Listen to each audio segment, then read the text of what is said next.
Welcome back. This is Luca, and today we're going to answer the question as to whether we needed a lens like the newly released 80mm f1.4 or not. The reason why I'm asking this question is because whenever this lens was firstly announced, a lot of people were furious against Fuji because they had to do a lot different lenses. They had to bring super long lenses. They had to bring super wide primes. They had to redo all the existing lenses with a more modern autofocusing model. And while all of that, it's not, it's true. I mean, while all of that is true, that doesn't mean that they couldn't come up with a lens like that, because we don't have to forget that 28 millimeters is a focal length. This is a 27 equivalent, but let's just say 28.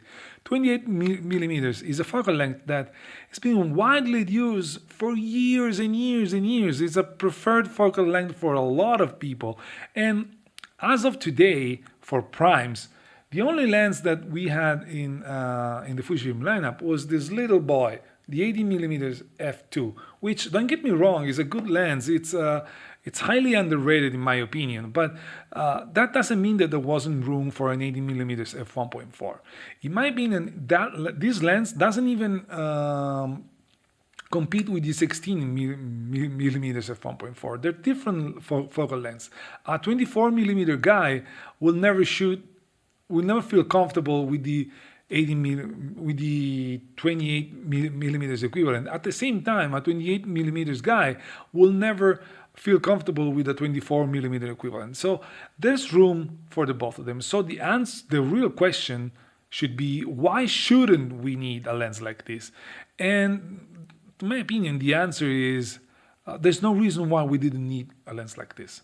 It's still true that Fuji has to provide other lenses to complete the lineup, but this is a great addition. Now, on top of that, we all know that whenever Fuji comes up with a lens in the f1.4 range, this lens is going to have a few things and we can take for granted. One is the metal construction, the build quality is going to be great. Two is going to have the aperture ring. Three, lately, is going to have weather sealing. 4, optically, is going to be really good, at least really, really good, with potential to be a spectacular lens. So why shouldn't they do a lens like this? Why shouldn't they cover this little gap that there was in the system to make a lot of people happy? Now, from the first reviews that I saw online, this lens delivers. Like, the image quality is super good. The autofocus is super fast. Even the image quality at the corners seems to be really good, already wide open.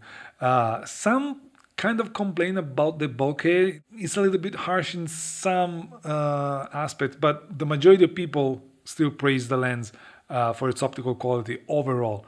Also, this lens seems to be really good for video, with the only caveat that the guys from DP Review, Jordan in particular, came up with, saying that there's a little bit of focus bleeding. Now, on this thing, I'd say, Fuji, you should be a little bit more careful. You're playing a big role nowadays in the filming industry for like YouTubers and all of that. You should consider that people don't like that kind of behavior. But other than that, it seems that the lens delivers pretty good. The other thing that someone complained about is the fact that the focusing ring goes too fast from, even in linear mode, goes too fast from infinity to really close. But those are minutiae that this one can be fixed via firmware, I'm pretty sure. But in general, the lens seems to be really good. So I'm really pleased that Fuji came up with this lens. I don't know if I'm gonna buy it. I recently started using again this lens, the 18 f2, and I'm starting to use it more and more and more. So I'm starting to like the 80mm a lot. Stuff that I wasn't liking a few years ago. I was a big time 16mm 1.4 user. I took a lot of pictures that I love with that lens. But nowadays I sold it because it's been sitting on my shelf for about a year without being used. So I felt I should sell it. So what I was saying, I'm probably gonna buy it. I don't know, Fuji wants to sell this wants to send me this lens for testing, I will be here. I'll never say no. I don't know if I'm gonna buy it or not. Probably yes, but despite the fact that I may like it or not, this lens has its spot in the Fujifilm lineup. So, in conclusion, I'm really pleased that they came up with this lens, and I'm really pleased with the fact that they keep investing in this X system. I guess that's it.